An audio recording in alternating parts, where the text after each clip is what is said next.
લક્ષ્ય ન્યૂઝ, એક નજર, એક લક્ષ્ય. દેવગઢ બારિયામાં જુગારધામ પર એલસીબી પોલીસની રેડ.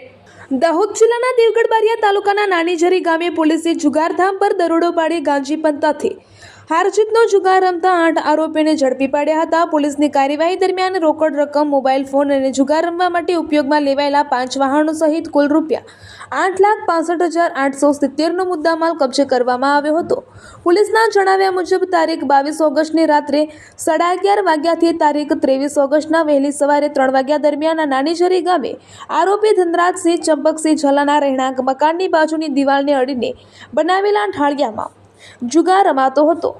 આરોપી ધનરાજસિંહે પોતાના આર્થિક લાભ માટે અન્ય આરોપીઓને બહારથી બોલાવી ગાંજી પત્તાથી હાર જીતનો જુગાર રમાડતા હતા. આ દરોડા દરમિયાન આરોપીની અંગ ઝડતીમાંથી 65,000, દાવ પરથી 20,570 તથા નાણાંના 20,000 મળીને કુલ 1,05,570 રોકડ મળી આવી હતી. આ ઉપરાંત 8 મોબાઈલ ફોન જેની કિંમત ₹80,000, 104 પત્તા, જુગાર રમવા માટે ઉપયોગમાં લેવાયેલા 5 વાહનો જેની કિંમત 6.80 લાખ તથા ચટાઈ સહિત કુલ ₹8,65,870નો મુદ્દામાલ જપ્ત કરવામાં આવ્યો હતો. પોલીસે આ તમામ 8 આરોપીઓને ઝડપી પાડી જુગાર ધારા હેઠળ ગુનો નોંધી કાયદેસરની કાર્યવાહી હાથ ધરી વધુ તપાસ શરૂ કરી છે.